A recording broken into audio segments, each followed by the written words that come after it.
Bom, o que que vocês acham, Juliana e Maria Vitória? Agora a gente já está no horário e só está faltando a Ana Maria entrar, né? Então talvez seria o caso da gente começar.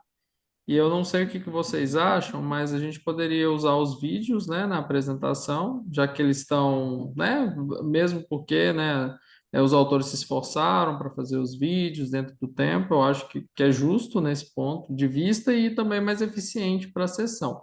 Mas, se vocês tiverem, se algum autor, se vocês tiverem interesse de que algum trabalho seja apresentado na modalidade de PowerPoint, sem problemas também para mim, tá? De acordo, Wilker. Vamos nos vídeos já feitos, que são provavelmente mais organizados. Pelo menos no meu caso, teria sido. Ok.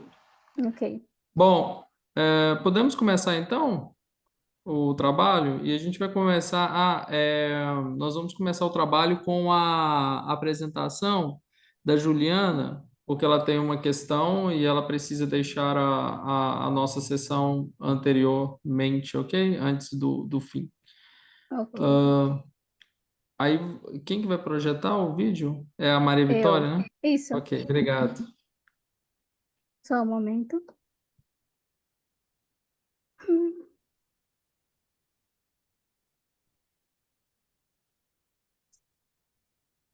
Aproveitando, gente, sejam bem-vindos aqui à última sessão da Nampad, né? A gente está na última sessão.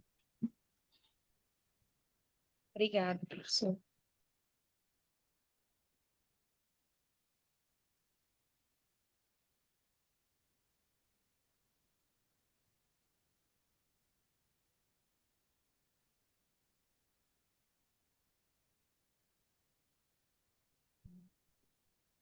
Está aparecendo para vocês?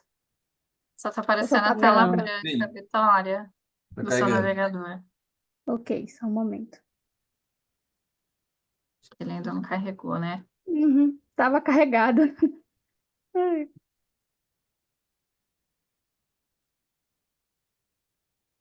Hum, Agora vai.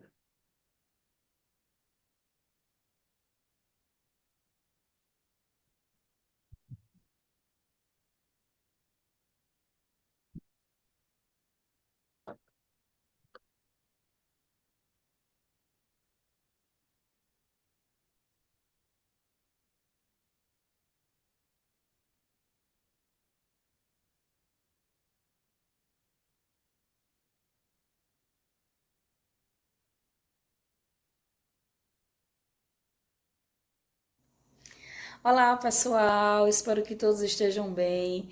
O meu nome é Juliana Moraes. Eu sou graduada em administração pela Universidade de Pernambuco. Sou pós-graduada em psicologia organizacional pela Faculdade de Filosofia, Ciências e Letras de Caruaru. Atualmente sou vinculada ao curso de pós-graduação em Estrito Sensu em Gestão, Inovação e Consumo pela Universidade Federal de Pernambuco, campus Caruaru. E estou aqui hoje para apresentar sucintamente o artigo desenvolvido por mim e pela colega Girleide Maciel, que também faz parte do referido do curso. O artigo que nós submetemos ao SEMEAD é um artigo intitulado como A Importância da Inteligência Emocional no Cotidiano de Mães Empreendedoras. Esse artigo, ele objetivou analisar, por meio da produção científica de 2014 a 2024, como os componentes da inteligência emocional trazem relevância dentro do contexto do cotidiano de mães empreendedoras. A partir disso, foi construído um referencial teórico tomado como base a teoria de Gardner, onde ele vai apontar que o empreendedorismo possui basicamente 4 dimensões, sendo elas as dimensões individual, organizacional, ambiental e processual. Então, o cotidiano das mães empreendedoras, assim como o empreendedorismo em geral, ele se dá por meio dessas 4 dimensões, segundo o referido autor.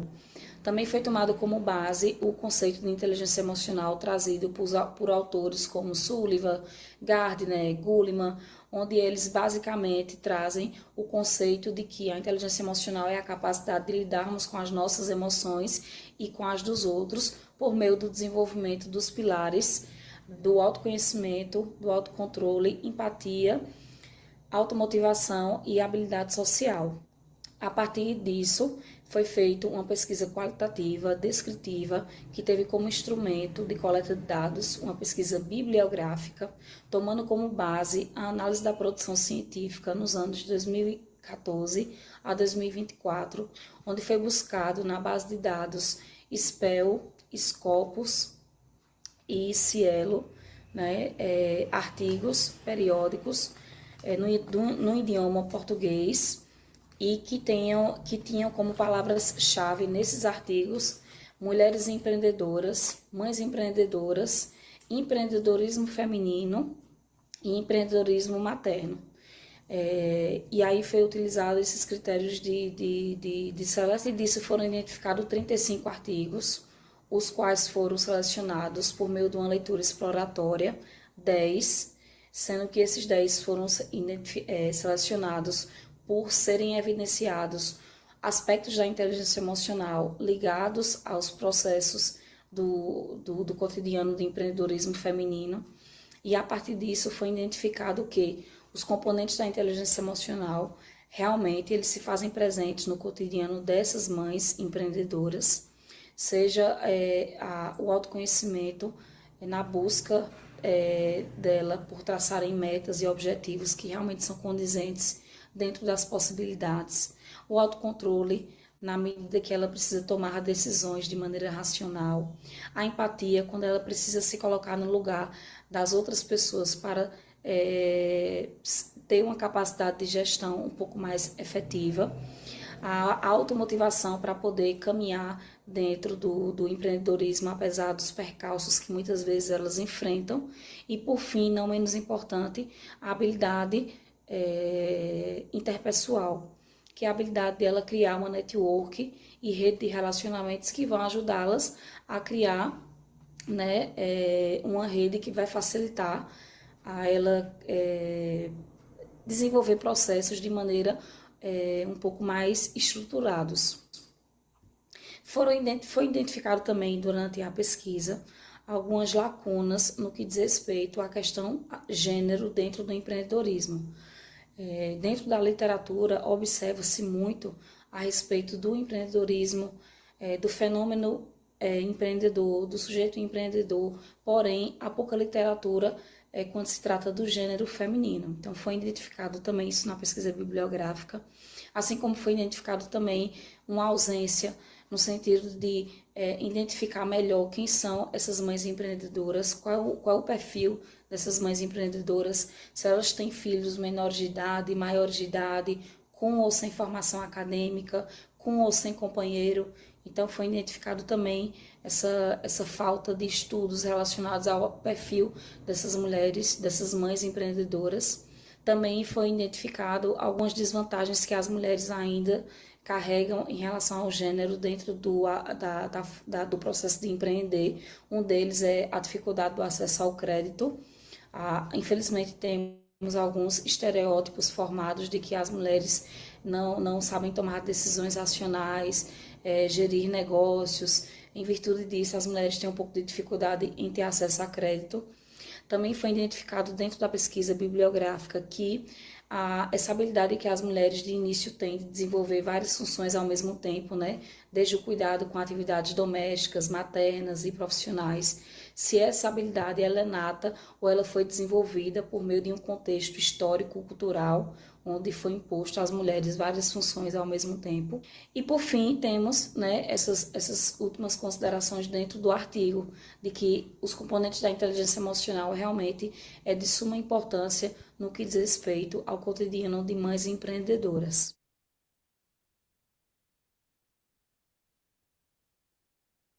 Muito bem, parabéns, parabéns pelo trabalho, Juliana, muito bom. Repetição. Antes de eu falar, eu vou perguntar aos meus colegas aqui, os demais participantes, se tem alguma pergunta, algum comentário referente ao seu trabalho. Eu tenho uma pergunta. Jô, parabéns pelo Uhum. trabalho, pela temática, tá? Acho que o empreendedorismo feminino é sempre um aspecto importante de ser retratado, mas eu fiquei em dúvida, porque quando eu peguei o seu trabalho para ler, eu imaginei que ele fosse aprofundar na questão da inteligência emocional. E o que eu vi ali do recorte bibliográfico que você colocou, ele abrange muitas outras questões que não necessariamente estão vinculadas com a inteligência emocional. Eu não sei qual foi o seu objetivo específico com essa revisão, se era buscar a inteligência emocional dessas mães empreendedoras, né? Ou se de repente não valeria a pena você trocar o título, né? Para que a gente não tivesse essa impressão, porque eu vi que foram retratados várias outras coisas, que de repente não estão totalmente vinculadas à inteligência emocional. Então, eu queria entender mais ou menos como que você fez esse recorte. Uhum. Na verdade, Juliana, eu tive uma limitação que foi o tempo, que eu acredito que é uma limitação muito presente nos trabalhos acadêmicos. Limitação de tempo, limitação de páginas, enfim, limitações de tudo que é de natureza. Então, eu tive que desenvolver um trabalho, esse trabalho ele foi desenvolvido dentro de um mês, para uma das disciplinas a qual eu cursei no curso de mestrado. Eu estudo empreendedorismo feminino, só que eu trato de competências empreendedoras. Eu até queria desenvolver o artigo, só que aí o professor me orientou para não desenvolvê-lo, para não cair no autoplágio quando eu for publicar o artigo da minha dissertação. Então aí eu digo, não, peraí, então deixa eu ver o que é que eu posso estudar dentro do empreendedorismo feminino. E aí eu fui buscando e entrando nessa seara da inteligência emocional, que até depois eu me perguntei se eu não poderia até trocar de tema, de título, na minha dissertação, mas como o projeto não teria aderência temática ao programa, aí não teve como ir para frente. Mas foi a questão do tempo, Juliane, mesmo, para eu colocar mais assim, mais referencial teórico sobre a inteligência emocional. Eu coloquei lá basicamente os conceitos e os pilares da inteligência emocional, que na verdade os autores eles meio que vão ao encontro, né? Eles não têm discrepância em relação ao conceito de inteligência emocional. Então, realmente a questão foi o tempo de desenvolver para desenvolver mais, compreende? Sim, entendi. Talvez se você mudar o título, já deu uma outra. Não entendi? Talvez se você mudar o título, já deu uma outra cara para sua revisão. Aham, uhum. Alguém mais? Fez um comentário? Tá. Bom, novamente, parabéns, Juliana. A Juliane, né, quase sua xará, né? Ela fez Tá um vendo comentário sobrenome, também. né? É verdade, tá de sobrenome. Juliana, só que é quase também. Da Costa e Costa, né? Ela fez um comentário que eu acho que é pertinente e vai ter alguns pontos que eu vou te perguntar aqui que eu acho que é interessante para reflexão, tá? O que eu vou falar aqui são contribuições pensando numa publicação futura, tá bom? Então, assim, eu já entendi, o contexto que você respondeu à professora Juliane, e aí eu gostaria de destacar alguns pontos aqui para você no intuito de ajudar o artigo, sabe? Bom, mas antes de tudo, Eu tô olhando para baixo que eu tô anotando, tá, professor? não, fica à vontade, tá? Antes de tudo, eu acho que já sei, né? Mas a motivação para você realizar o trabalho, qual que foi especificamente? Tratar mães empreendedoras e tratar a inteligência emocional associado a mães empreendedoras. A grande pergunta, que é um estudo bibliográfico, né? Então eu entendi que você fez uma pesquisa, e aí? Qual que seria essa motivação? A motivação seria a minha própria vida, primeiramente a minha própria vida pessoal, né? Uhum.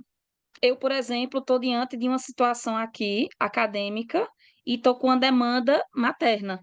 Eu estou com meu Uhum. filho doente e preciso, em virtude disso, não vou, inclusive, poder acompanhar, infelizmente, o trabalho dos colegas.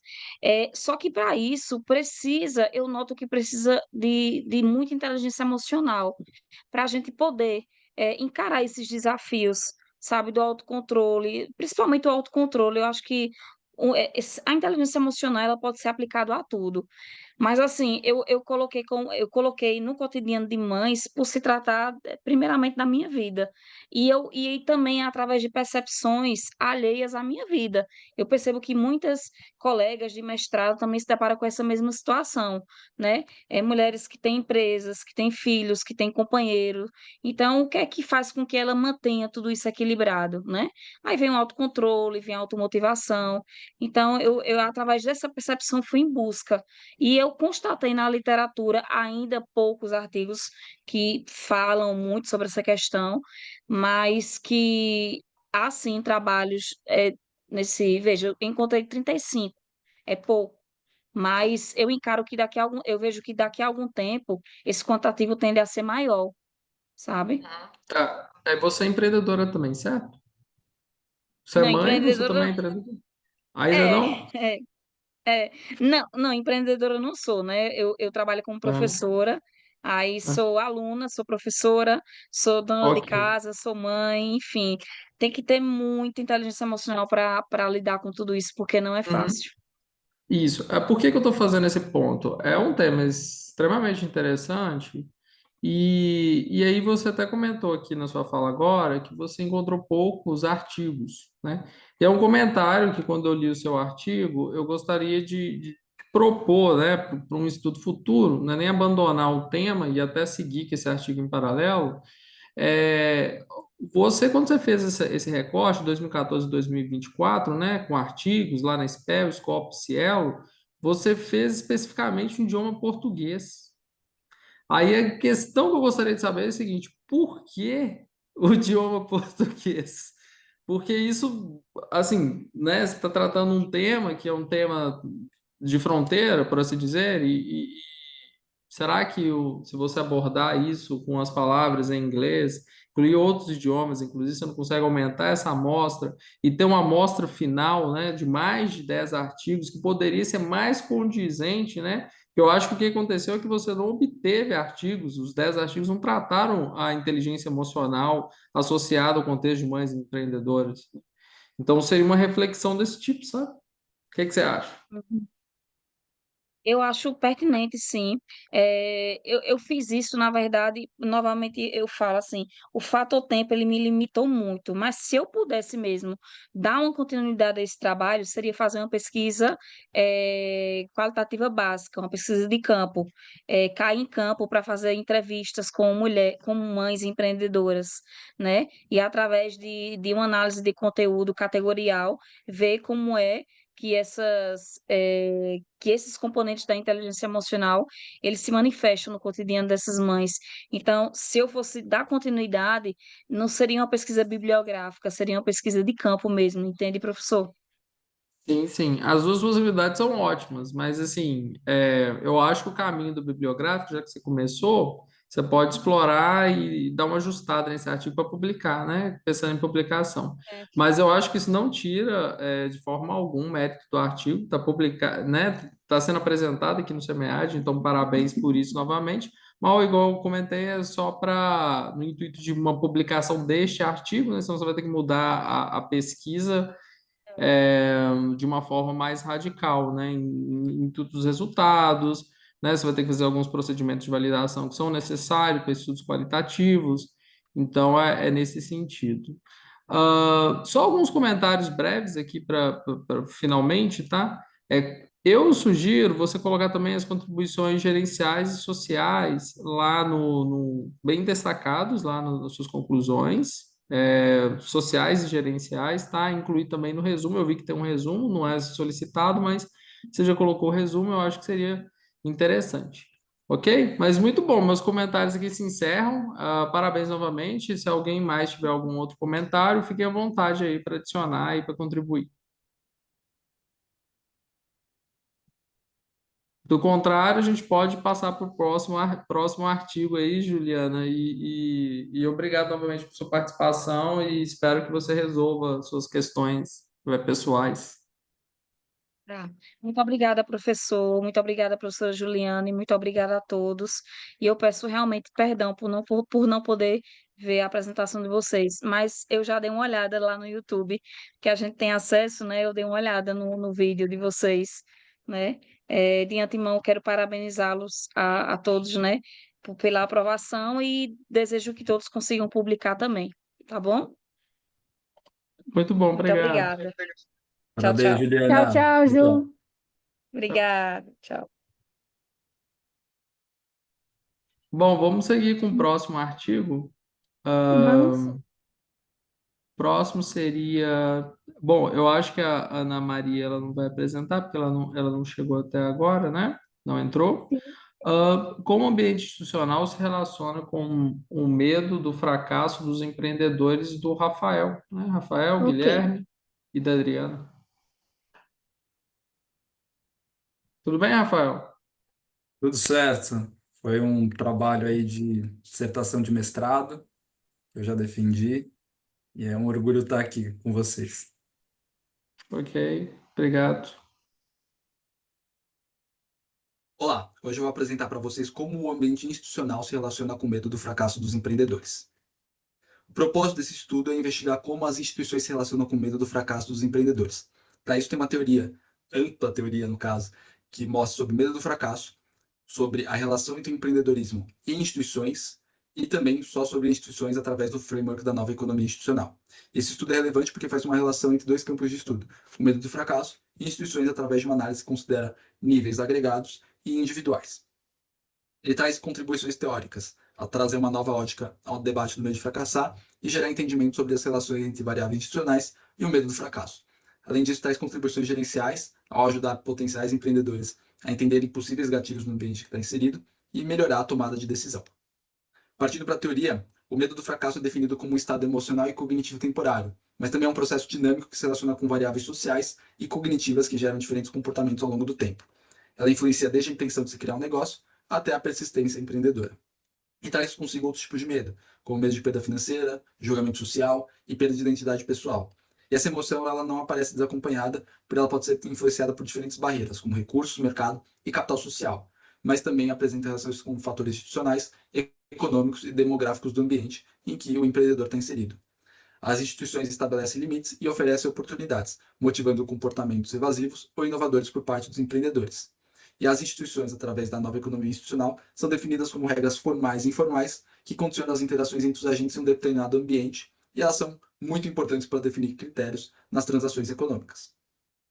Já partindo para a definição das hipóteses e da literatura que as tange, primeiro tem a liberdade econômica, que é a capacidade dos indivíduos de fazerem escolhas, realizarem transações voluntárias e competirem livremente no mercado. E para isso, a gente tem 4 variáveis que as compõem, que é a liberdade empresarial, liberdade de comércio, liberdade trabalhista e carga tributária. Em relação à segunda hipótese, que é o Estado de Direito efetivo, é justamente a preservação dos direitos pessoais de propriedade a partir de 2 ideias, que é o Estado de Direito, Rule of Law, e a corrupção.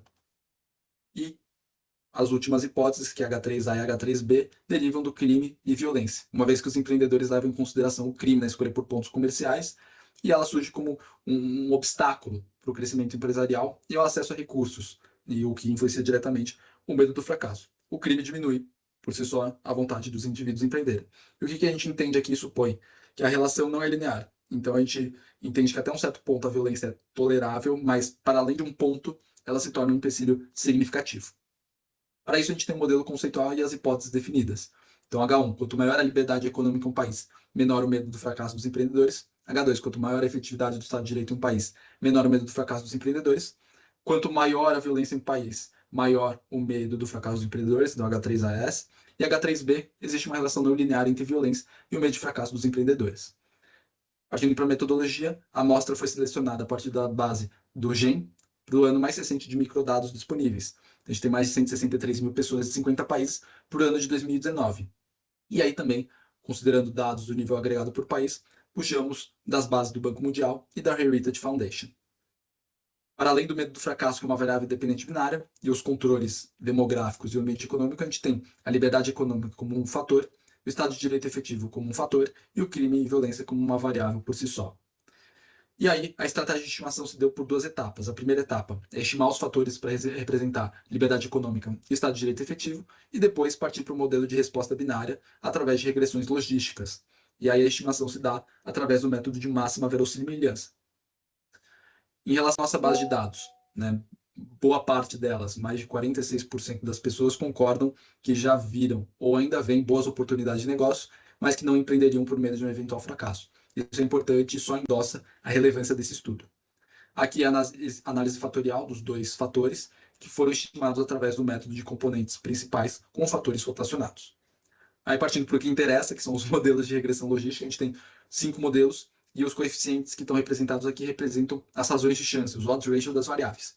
E já partindo agora para o spoiler principal, é que todas têm significância ao nível de 1%. Então, o ambiente institucional tem, de fato, relação com o medo de fracasso dos empreendedores. E aí, analisando as hipóteses, com tudo mais constante, a gente endossa a hipótese 1. Então, o modelo 1 mostra que indica uma queda de 3,7% na chance do medo de fracassar. Então, a gente não rejeita a hipótese 1. A hipótese 2, em contrapartida, é rejeitada, porque o modelo 2 sugere um aumento de 6,8% na chance do medo do fracasso. E o modelo H3A, não, a hipótese H3A, por meio do modelo 3, acaba por rejeitar também essa hipótese, porque indica uma queda na chance do medo do fracasso em 1,1%. Por fim, a hipótese H3B, ela é confirmada e a forma quadrática, através do modelo 4, endossa que é relevante ao nível de 1% de significância. Então, olhando aqui essa forma quadrática, esse último ponto, ela tem sim uma relação de U, e aqui ao lado tem um histograma que mostra que países da Europa, Ásia e Oceania estão localizados em lugares com menor criminalidade, e países da América Latina e África, inclusive o Brasil, estão em lugares com maior criminalidade e violência. Então tem essa diferença entre países e localidades. E também a gente aproveitou para fazer interações. Então, a primeira interação entre liberdade econômica e o Estado de Direito efetivo. Então, quando há uma baixa efetividade do Estado de Direito, o aumento da liberdade econômica representa uma maior chance no medo de fracassar existir. Em contrapartida com uma alta efetividade do Estado de Direito, o aumento da liberdade econômica representa uma menor chance do medo de fracassar, ou seja, tem uma mudança de comportamento. E também a interação entre liberdade econômica e crime e violência, e ela tem comportamentos similares. Então, o aumento da liberdade econômica, independentemente do grau de violência, reduz o medo do fracasso, mas também há uma mudança de inclinação da reta que é importante a gente observar. Concluindo, o ambiente institucional tem de fato relação com o medo do fracasso dos empreendedores. A liberdade econômica está associada, sim, a uma menor probabilidade no medo de fracasso. A efetividade do Estado de Direito apenas apresenta o efeito esperado quando é combinada com outras variáveis, e isoladamente ela pode aumentar essa chance do medo de fracassar. Crime e violência não tem uma relação linear com essa emoção, e a gente entende que há uma necessidade dos governos terem políticas que realmente fortaleçam suas instituições de forma a serem efetivamente atrativas para a inovação e criação de novas oportunidades de negócios. E aí, partindo para limitações, a gente não conseguiu avaliar a causalidade entre os fatores institucionais e o medo do fracasso, e os dados utilizados são de 2019. Então, como que isso se deu após um período de pandemia, né? É importante a gente observar isso. E as bases secundárias, a gente tem uma menor margem para manipulação e coleta dos dados, então teve uma limitação nesse sentido. Para pesquisas futuras, então a gente sugere a condução de estudos de forma primária e a gente avaliar de fato o impacto, né, a causalidade das instituições no medo do fracasso. E também a gente contemplar justamente essas percepções dos respondentes sobre as instituições e avaliar separadamente o impacto de cada variável que compõe essas dimensões que sugerimos nesse estudo. É isso, muito obrigado pela presença e não vejo a hora de participar do CMEAD. Um abraço. A hora chegou. Chegou, depois de um mês. Parabéns, Rafael, pelo trabalho. Legal. Eu vou deixar a palavra primeiro para os meus colegas aqui, para os demais participantes, aí depois eu faço as minhas considerações. Combinado. Peguei um par de perguntas rapidinho. Pode ser? Claro, Com por favor. certeza. Ok, Rafael. Ah, Parabéns não só pela apresentação, mas pela sua capacidade de falar que nem uma metralhadora. Com o meu português de gringo, eu consegui entender uma boa parte. Uma perguntinha rápido: aquelas duas hipóteses que não foram confirmadas, a relação não foi negativa, foi o sign foi no sentido previsto, mas não foi não foi de volume suficiente para alcançar significância, é isso, ou foi o contrário? Eu quase que entendi, mas não peguei. Foi o sentido contrário. A gente tem significância sim, porque a base ela é grande, contemplou mais de 160 mil pessoas, mas foi o sentido contrário. Então, a razão de Os ter essa dois, dúvida no modelo 2 e modelo 3. Aí teve todos os essa dois foi mudança de oposto, cenário. né? Foi o oposto, isso. Ah, ok. E quando no entanto, quando você incluiu as interações, daí ele mudou de ideia e voltou para o sentido previsto? Isso, quando eu incluí a interação do Estado de Direito efetivo com, por exemplo, a liberdade econômica, aí mudou o comportamento. Então, quando eu tinha em cenários diferentes, aí as retas elas mudaram, mas em contrapartida, quando fala de crime, não teve tanta essa diferença, porque o que a gente observou foi uma relação quadrática, né, em forma de U. Então, a gente não viu uma relação linear nesse sentido. Ah, ok, isso ajudou. Obrigado, clarificou bem. Eu vou ter que, melhor eu ler o artigo inteiro. Algum comentário em respeito a essa imprevisto, né? Eu raramente uso hipótese, porque as minhas hipóteses sempre dão errado, então eu faço grounded theory, né? Mas quando você viu, teve algumas explicações que te ocorreram, alguma coisa? Bom, quando eu vi que da liberdade econômica, que foi a hipótese um que deu certo. Eu sou empreendedor, eu tenho negócio e lido com empreendedores, para mim fez todo sentido. Quando eu É, vi que quando tem maior liberdade econômica, o ambiente ele causa, né, o maior medo do fracasso por sim, sim, conta da competitividade que existe, né? Então, sim. quando está mais aberto, as pessoas ficam mais receosas nesse sentido. Claro que eu teria que expandir a teoria nesse sentido para estudar, mas subjetivamente eu consegui identificar isso. Tá. Mas os outros dois, mas esse foi essa é meu arroz e feijão mesmo. Realmente É. é uma linha de explicação que existe. Os dois e três, teve alguma explicação dessa relação inversa ou das interações corrigirem a relação? Olha, para mim foi uma surpresa o fato do Estado de Direito efetivo ter a relação contrária, porque eu imaginava que quanto tivesse maior controle por meio Ah, do estava ao judiciário. contrário? Isso não foi a primeira hipótese? Não, essa foi a segunda.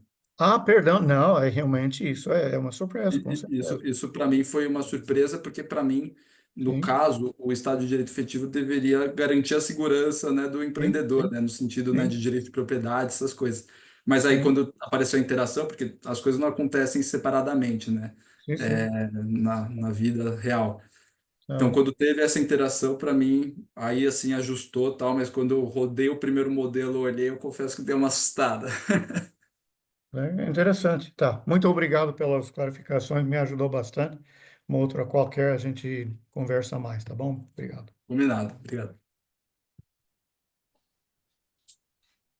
Muito bem, mais alguém quer comentar o trabalho do Rafael? Eu Apresentação, queria pergunta? comentar, só fazer um comentário que o meu artigo foi do EGEP? Foi do EGEP, né, Do Vitória? Eu já EGEP. estou confundindo. EGEP. Meu artigo do EGEP foi exatamente sobre o medo do empreendedor de falhar. Só que eu também é oriundo da minha dissertação, só que a minha dissertação eu expandi, né, para os conceitos emocionais, comportamentais, né, afetivos e cognitivos. Então, eu trouxe os aspectos, né?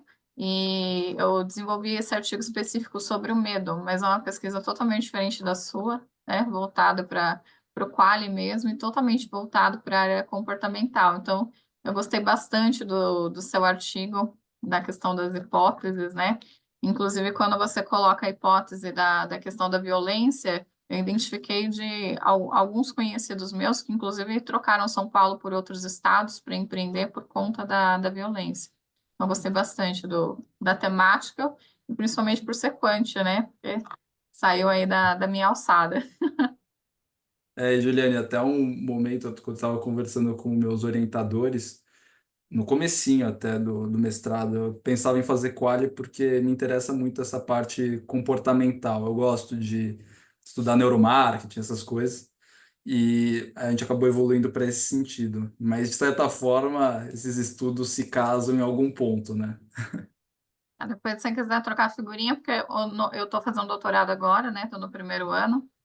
E a minha tese segue, né, nessa questão das falhas para a parte comportamental, e agora eu estou expandindo para alguns outros aspectos Legal. específicos, né? Então, estou incorporando tanto a psicologia quanto a neurociência. Claro, vamos falar Se você assim, quiser trocar figurinha, tô aí. com certeza. Então, Rafael, aproveitar aqui uma brecha aqui. Gostei muito do seu trabalho também. Tem só duas observações só e uma sugestão, né? Acho que logo na sua introdução, quando você começa a mostrar todo o ambiente e tal, eu acho que você deu a resposta já no início, cara. Você já deu o ouro. Você já falou, já foi falando e já entregando, dando os resultados logo no início.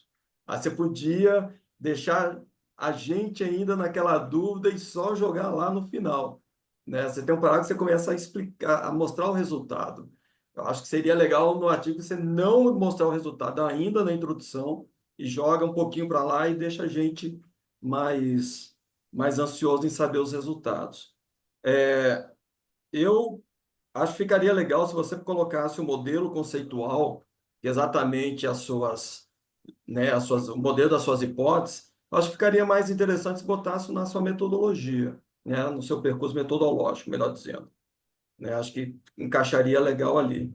E uma sugestão, de repente, de novos estudos, pegar esse modelo seu e colocar uma estatística diferente. Vamos colocar um modelo de equações estruturais para exatamente ver as relações entre isso que você propôs. Acho que seria bem interessante, colocando aí as escalas, tipo Likert, e ver se bate com o que você conseguiu fazer aí na regressão, né? Então, Show. essas são as minhas observações, parabéns. Achei super legal. Obrigado. Com certeza eu vou dar uma olhada nisso. Muito bem, muito bom, muito bom. Rafael, eu tenho algumas perguntas aqui para você. Novamente, parabéns pelo trabalho. Ah, eu gostaria que você me explicasse ou comentasse de uma forma mais aprofundada. Você colocou crime dentro das categorias institucionais, né?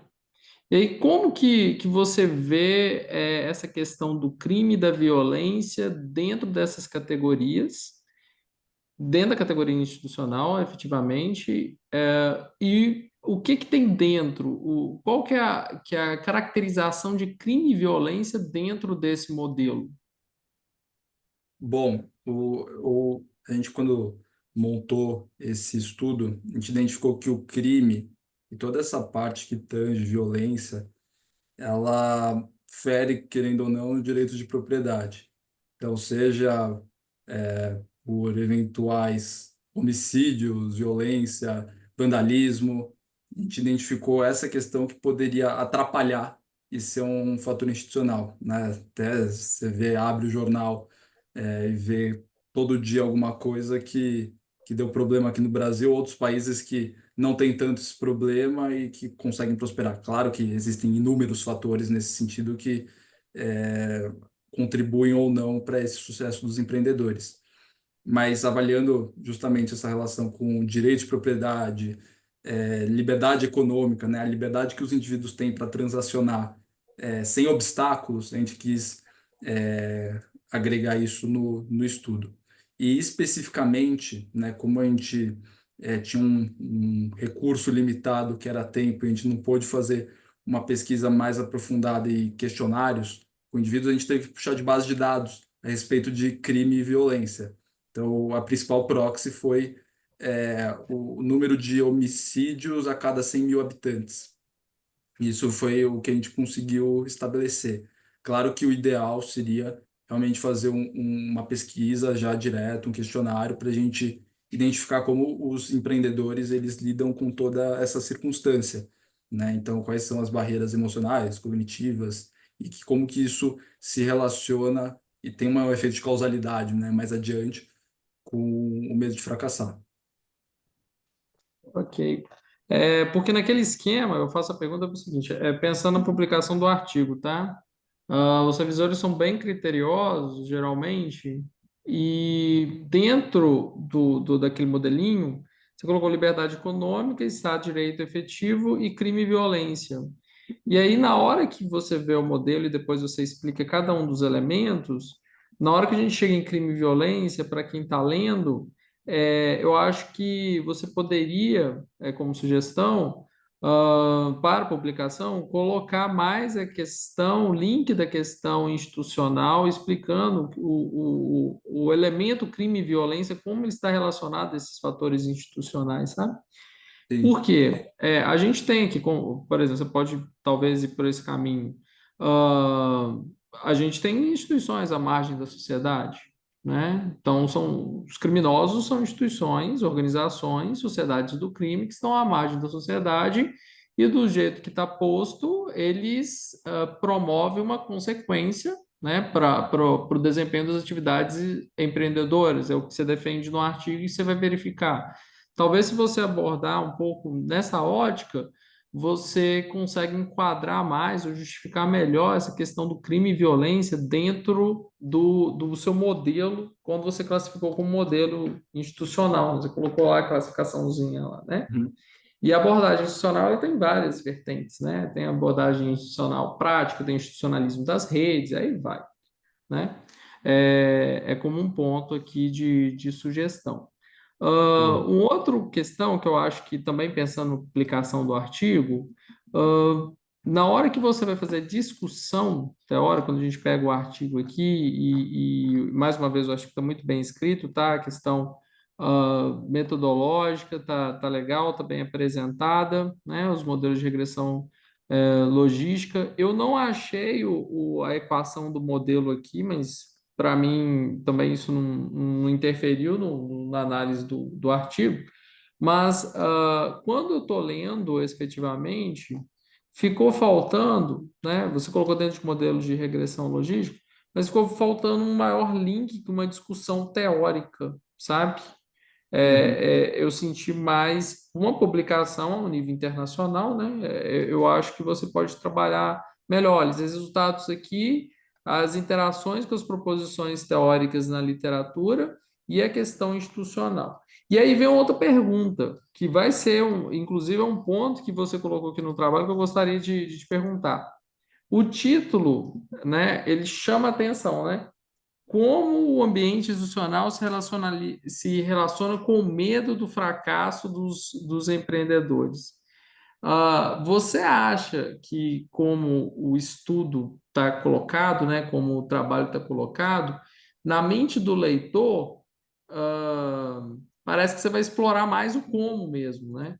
Mas lendo o trabalho, a percepção, é uma percepção minha, né, como pesquisador, é que o trabalho seria mais, o título seria mais o seguinte, a abordagem, é, relacionamento entre o ambiente institucional e o medo do fracasso, né? Eu acho que você não explora tanto como, né? Aí eu gostaria que você comentasse esse ponto também. Como que você vê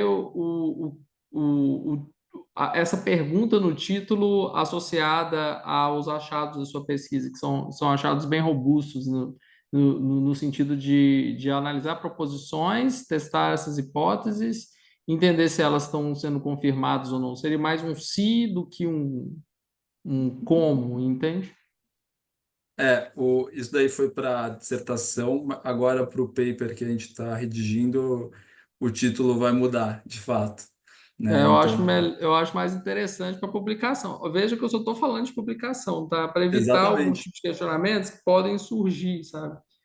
Até peguei Mas aqui para ver que eu fiz discussões recentes com os orientadores, né? Agora que a gente está redigindo, e aí a gente foi até num congresso lá em Pittsburgh para comentar sobre isso.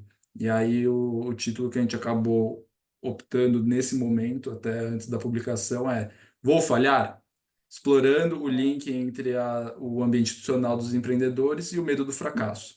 Então, é uma coisa mais É, direta, a gente não explora esse como, né? isso. É porque basicamente o que você faz é isso, né? Você verifica hipóteses postas, proposições que advêm da literatura no seu trabalho, né? É porque eu também trabalho muito com pesquisa quant e geralmente o como, né? Se você pegar um revisor quali, aí ele vai tendenciar a abordar mais essa questão, olha, Sim. né?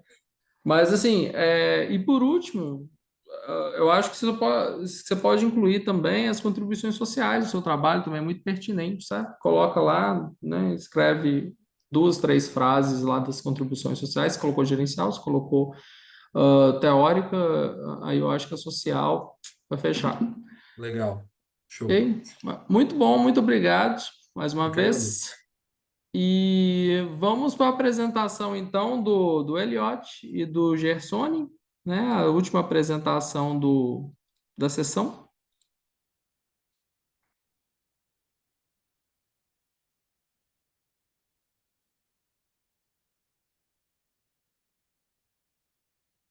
Do Nelson e do Gersoni, né?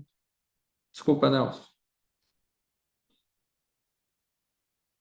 Olá, eu sou o professor Gersoni Tasso Moreira Silva. Eu vou apresentar o artigo intitulado A Relação das Classes Sociais e a Formação dos Valores do Empreendedor, de autoria de Lucas André Ribeiro, da Fundação Dom Cabral, Reed Elliott Nelson, da Fundação Dom Cabral, e eu, Gersoni Tasso Moreira Silva, do Centro Universitário Novos Horizontes. Bom, o empreendedorismo tem despertado interesse em muitos estudiosos ao longo dos anos devido ao seu papel como impulsionador do sistema econômico. Iniciar e operar um novo negócio envolve riscos e esforços consideráveis para suportar a inércia contra a criação de algo novo. Então, Drucker, em 1970, enfatizou a importância dos empreendedores no desenvolvimento econômico através da criação de novos produtos, serviços e processos. A capacidade de sucesso dos empreendedores pode ser influenciada por barreiras que podem limitar seu impacto no âmbito social, de Arruda, Bouchard e Dutra, em 2016. Bom, com o programa de pesquisa, nós observamos que o fomento ao empreendedorismo é frequentemente apontado como uma solução para problemas sociais e econômicos, especialmente no contexto brasileiro. Contudo, necessário analisar se tal fomento é realmente a solução para resolver nossos problemas sociais de maneira abrangente. Apesar do potencial do empreendedorismo brasileiro, a realidade ainda não reflete uma mudança significativa. Dessa forma, o objetivo do presente estudo é analisar as possíveis relações de causa e efeito entre classe social, valores pessoais e empreendedorismo por meio de diferentes perspectivas teóricas comportamentais. Bom, o estudo é composto pela teoria das classes sociais, onde a investigação sobre as classes sociais permite analisar as possíveis influências estruturais e sistêmicas dessas classes nos valores dos empreendedores. Além do empreendedorismo, onde os empreendedores frequentemente tomam decisões em ambientes extremamente inseguros, com altos riscos, intensas pressões de tempo e prováveis desgastes emocionais. Por fim, os valores pessoais nos permitem relacionar questões de classes sociais, empreendedorismo e psicologia individual, observando o que as pessoas valorizam. O estudo caracteriza-se por ser quantitativo, exploratório e descritivo. Utilizou-se da ferramenta de mediação de valores, o CEVAT, de Nelson, 2014. Foram coletados um total de 122 formulários divididos em dois grupos, sendo que o primeiro é formado por 70 empreendedores proprietários de negócios localizados em comunidades pobres e favelas na região metropolitana de Belo Horizonte, Minas Gerais. Para gerar o contraste social proposto nesse estudo, obtivemos um total de 52 formulários respondidos por empreendedores que possuem pequenas e médias empresas localizadas em áreas nobres da cidade de Belo Horizonte. Bom, como resultado, o que é que nós temos? Que as orientações à flexibilidade, a orientação à flexibilidade, parece desempenhar um papel relevante na capacidade de lidar com desafios, incertezas e mudanças no contexto empreendedor. Nossos resultados indicam que os empreendedores da elite tendem a ser mais orientados à flexibilidade do que os empreendedores da base, o que pode ser influenciado por fatores como relações de poder, religião e estruturas sociais. A média dos empreendedores da elite valorizam mais a posição de liderança em comparação aos empreendedores da base e à população. Bom, como conclusão, com base nas investigações realizadas sobre as correlações entre os resultados da nossa pesquisa e a literatura adotada no referencial teórico, emerge uma sugestão de relação de causa e efeito que pode estar influenciando a formação dos empreendedores. A maneira como eles conduzem seus negócios, os resultados obtidos e, consequentemente, a sua posição na estrutura social. Essa possível relação aponta para uma interconexão entre fatores socioeconômicos, valores pessoais e trajetórias empreendedoras, que moldam a experiência empreendedora e suas implicações no contexto social. Como contribuição, essa pesquisa busca preencher lacunas existentes na literatura ao investigar a relação entre classe social, formação de valores e desempenho empreendedor. Ao avançar no entendimento dessas questões, espera-se contribuir para a construção de um conhecimento mais embasado sobre as dinâmicas sociais e econômicas do país, fornecendo subsídios para o desenvolvimento de estratégias e políticas mais eficientes no combate à desigualdade e na promoção de um ambiente empreendedor, equitativo e sustentável. Muito obrigado.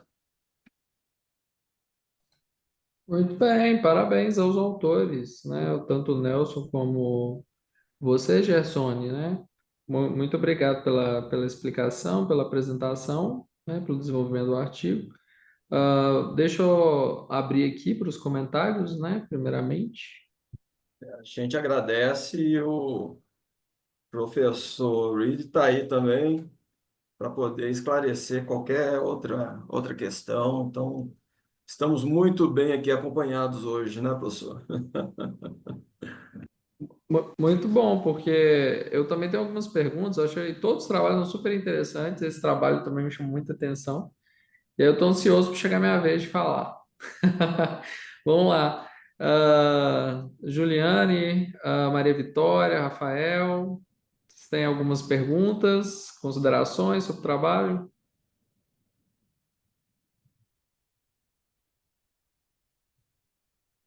Não? Bom, vamos lá então. Vou fazer aqui alguns pontos. Primeiramente, assim, eu acho o tema super legal, super atual. Eu acho que é uma indagação que a gente tem, né, na vida, né, a respeito dos empreendedores. Porque até então, eu vejo que a gente está falando da influência da inteligência emocional, o papel da inteligência emocional no contexto das mães empreendedoras. Foi um artigo que a gente abordou até então. A gente está falando, olha, vamos olhar as instituições, os aspectos institucionais e como isso afeta a vida do empreendedor. Aí foi o artigo que foi posto até o momento, o segundo artigo, né? E agora a gente fala, olha, vamos olhar as classes sociais, né? Vamos olhar esses elementos e como isso, né, se relaciona com a questão do empreendedor, né? Dos valores, é, da formação dos empreendedores em si. E aí o seguinte, a minha pergunta é, quando vocês fizeram esse trabalho, vocês fizeram em Belo Horizonte, né? Eu vi que vocês recortaram, olha, eu fiz em Belo Horizonte, 2 comunidades em Belo Horizonte e uma em Birité, né? Que são cidades distintas, próximas, que são comunidades, legal, interessante. E aí vocês colocam o seguinte, olha, essa é minha amostra, a parcela da minha amostra, né? Da amostra completa, que refere a empreendedores de baixa renda, vou assim dizer. E aí tem outra parte que é empreendedor de elite. Aí eu gostaria de entender que vocês falassem, olha, determinados pelas relações pessoais de um dos pesquisadores, vocês fizeram uma pesquisa dentro daquele contexto empreendedor de elite. É, qual que foi efetivamente os dados que vocês utilizaram? Eu acho que de amostra está muito claro, mas para comparar esses dois elementos com a população, né? Porque eu vi que tem algumas tabelas lá que compara, né, com a população. E é isso que eu gostaria de saber, porque eu fiquei super curioso quando eu li o artigo. Se eu entendi direito a pergunta, a não ser que o Gerson me queira responder, deixa eu tentar a resposta e a resposta vai indicar se eu entendi a pergunta, tá? Aham. Nós temos um banco de dados grande de brasileiros arroz e feijão, tá? Acho 20, 30 mil. Se não me falha a memória, nesse artigo a gente incluiu as médias nesses 16 valores que nós inventamos, tá, do instrumento. E de um lado nós tivemos, aí que eu não sei que gente está, aí tem a amostragem grande de 10, 20 mil, um monte de gente. Aí tem uma outra amostragem de gente que tem empresa, mas não é nem empresa lá dos filhinhos de papai, que são todos amiguinhos do Lucas, que é muito bem conectado em Belo Horizonte, todos os quais faturam muito bem, tá? E aí o pessoal do morro. Tá? E esses 200 e não sei quantos, 200 ou 300, que também não sei se está incluso no artigo, me ajuda a minha pobre memória de velho de 70 anos. E o que rolou foi que você pega a população brasileira, você compara com os 200, 300 cara dessa amostragem grande, aleatório que tem empresa, quase não tem diferença, tá? Brasileiro normal e brasileiro normal de gato pingado de empresa é quase a mesma coisa. Tem alguma coisinha, né? Agora, quando você pega empreendedor brasileiro de sucesso, ou seja, de classe alta, e normalmente ele é porque ele tem sucesso porque ele começou na classe alta, não é necessariamente, como diria o Donald Trump, que todo o dinheiro dele ele mereceu, assim por diante. Aqueles 400 milhões que o papai deu para ele até que ajudou um pouco, né? Então, quando você compara os valores desses caras com o pessoal do morro, tem realmente alguns valores que são bem salientes, são bem diferentes. Então, basicamente, um dos recados seria que, gente, o que está rolando aqui não é o fato de você ter uma empresa ou não. O que está rolando aqui é a questão de classe social aliado, né? E que para mim é até que uma questão interessante, bem frutífera, uma questão que, na verdade, não se presta muito bem a esse tipo de pesquisa quantitativa, mas enfim, eu começo. Uhum. Agora que eu respondi a pergunta, eu quero saber se eu estou respondendo a pergunta que você fez. E me desculpe que se minha resposta não tinha nada a ver. Não, não, a sua resposta tá no caminho. Obrigado pela resposta.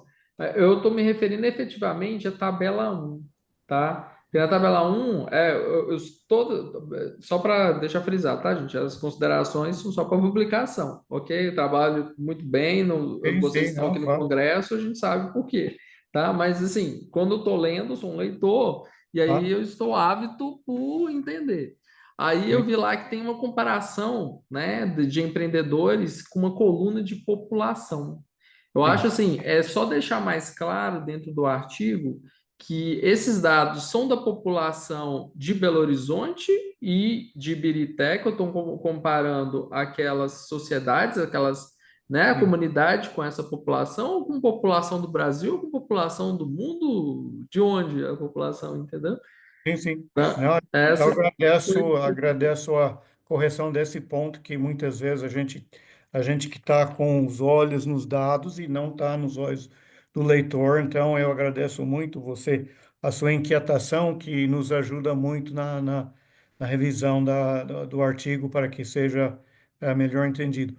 A coluna população que você viu, falha, salvo erro, é aquela população grande, a população brasileira em geral. E as outras duas são a população, tudo a amostragem ainda mal feita, né?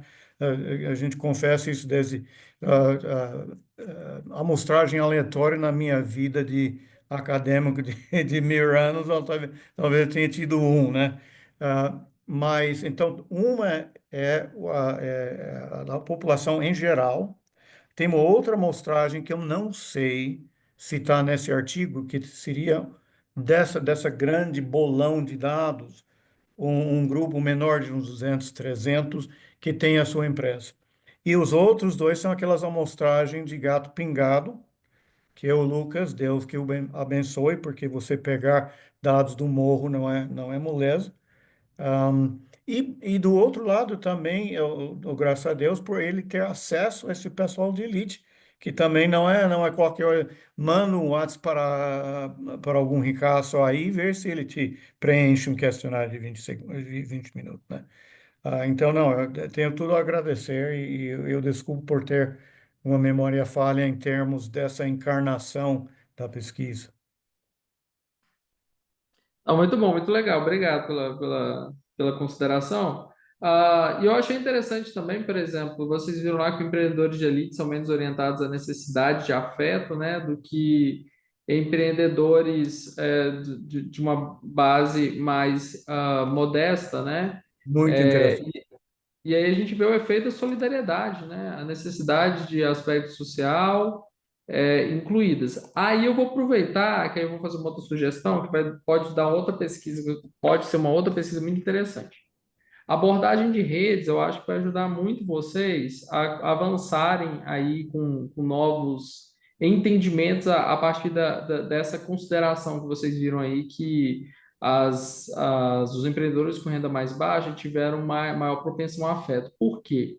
Ah, Aí tem alguns autores, Granovetter, Coleman, eles vão trabalhar o seguinte: dependendo da sua classe social, né, dependendo da sua estrutura da sua rede, você tem a tendência de ter uma rede mais ampla, com Sim, menos contatos frequentes, e essa rede sim. mais ampla, com menos contatos frequentes, te favorece a inovação, te favorece uma série de informações convergirem, o contrário de uma rede mais restrita, voltada para elementos de solidariedade, né? Eu tenho um ciclo de amigos, eu sempre conecto com esses ciclos de amigos a todo tempo. Então, imagina você fazer um estudo comparativo entre empreendedores de baixa renda e de alta renda, pegando os seus achados de pesquisa e confrontando, ó, vamos ver a rede social deles, né? A ligação da rede social, será que esses empreendedores de elite têm uma rede muito mais ampla, né? Em termos de tamanho mesmo, está num buraco estrutural? Então, a abordagem de redes eu acho que cai muito bem para uma pesquisa futura para vocês, tá?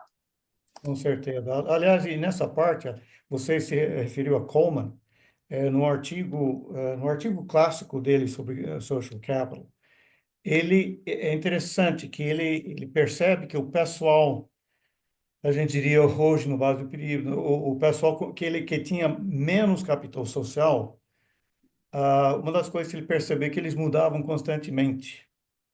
Se você for voltar para o artigo, né?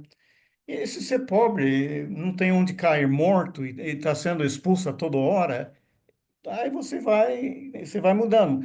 Também, se você é pobre, criminoso e está fugindo da rota a toda hora, também você está em mudança. Então, de certa forma, a gente olha o Coleman e a visão é que essas redes dele vão ser mais precários, ter menos, assim por diante. E é uma colocação bem interessante. Por outro lado, existe, e não é o único trabalho, mas existe um outro da Carol Stack, chamado Alarkin, uma antropóloga urbana, e ela achou que os negros no gueto americano, eles tinham contatos muito mais fortes, exatamente o contrário do que está dizendo o Coleman. Não exatamente o contrário, mas é parecido. E o porquê? Porque se eu estou aí nas margens, eu tô com o pescoço aqui na água, na forca, eu quero poder depender de todos o pessoal na minha volta para que eu não me afogue. Então, se vem o meu vizinho pedir uma mãozinha, pedir um adiantamento, se eu tiver, eu dou. Então, tem essa contradição super interessante, que talvez esteja sendo, tem um reflexo em nossos dados nesse resultado super interessante, que você vê em vários contextos, de ter uma relação mais afetuosa e do pessoal dos ciclos serem mais frios, né? Você é rico, você poderia ser mais bonzinho, né? Não tinha que ser, né? Mas você acha que é o contrário. Então, eu adoraria, inclusive o Lucas agora está fazendo doutorado conosco, o Dr. Cabral, e a gente está querendo ver um foco mais intensivo desse pessoal, e para mim seria muito gostoso se a gente puder realmente mergulhar justamente nas redes, coletar, seja por o roster, né, ou seja por algum outro meio. Muito bom, muito bem, muito legal. Mas isso E, confirma que né? nós talvez estejamos no caminho certo, então eu Não, agradeço a com todos. certeza, com certeza. E você fala muito bem português, tá? Por ser um nativo americano, tá? Um comentário aqui também associado. Dessa vez você Ah, não me escutou falar palavrão, isso sim eu acerto bonitinho, agora o resto é um pouco mais difícil. é o primeiro que a gente aprende, né? Bom, agora só para fechar aqui os meus comentários, também voltados para o artigo, só alguns pontos aí de atualização para uma publicação para nível internacional. Dentro da metodologia, eu sei que, né, a gente tem questões de limites de palavras, etc., mas, por exemplo, se for pegar uma publicação, a gente vai trabalhar aí com 8.000, 10.000 palavras ao todo, mas eles ainda pedem, né, para um estudo quantitativo, alguns procedimentos que talvez assim na hora que foi escrito não foi lembrado de incluir, né? Por exemplo, procedimentos de validação, só comentar, né? Houve procedimentos de livre consentimento para poder investigar esses empreendedores, né? Aqueles formulários livre consentido, viés de eficiência, essas questões, trabalhar só, né, dar uma pincelada lá nos critérios de amostragem, enfim. E só incluir lá também, lá no finalzinho lá do artigo, lá, as contribuições sociais, gerenciais e teóricas bem explícitas, que geralmente os revisores todos eles vão nessa direção. Mas muito interessante, muito legal, um artigo bacana. Inclusive, depois que tiver publicado, eu acho interessante vocês divulgarem bem esse artigo, que eu acho que ajuda muito também a comunidade em si a entender, né, os elementos lá. E futuramente, se tiver um outro desdobramento do estudo, associado também à performance desses empreendedores, seria interessante também entender isso também, como que isso tudo se liga à performance. Muito bom, né? Algum outro comentário, pessoal? Muito bom. Obrigado. A gente agradece aí as observações, Opa, professor. muito Bom obrigado. demais. Mais uma vez, todos os trabalhos muito bem trabalhados, muito bem feitos, né? E parabéns por estarem aqui. E aí o intuito da gente é dar algumas opiniões, contribuir de alguma forma para a melhoria do artigo, que nós também produzimos, a gente sabe como é isso, né? E assim sucessivamente. Um dos artigos não vai ser apresentado nessa sessão, certo, Juliane e Maria Vitória? Certo. E Ana aí Maria a não gente compareceu e não será apresentado. Isso. E aí a gente pode, né, creio eu, encerrar a sessão, né, em função disso. E muito obrigado a todos. Maria Vitória e Juliana, se quiser fazer alguma consideração final também, fiquem à vontade. Só gostaria de agradecer mesmo, Juliane, pela parceria, né? Primeira vez como assessora. Sou aluna de mestrado aqui na Universidade Federal de Sergipe. Então, os desafios, né? Vou aprendendo um pouquinho e eu aprendi muito aqui nessa sessão, porque com o Nelson, com o Gersone, com o Rafael e com o senhor professor. Então, muito obrigada, só para agradecer mesmo a participação de todos na sessão. Não, obrigado a você. Continue participando aí do SEMEAD, todos vocês, né? Eu já tenho anos que eu participo do SEMEAD, como líder de tema também. E aí, se vocês precisarem também, me coloco à disposição. Sou vinculado ao PPGA da PUC Minas, né? E a gente vai, né, trocando figurinhas aí. Hoje eu estou na Arábia Saudita, trabalho numa empresa de veículos elétricos aqui também, mas estou sempre à disposição, ok? Obrigado, pessoal. Obrigado, gente. Bom revê-los. Obrigado, gente. Obrigado. Até Tudo mais. bom. Boa Tchau, noite. Bom tchau. final de semana. Tchau.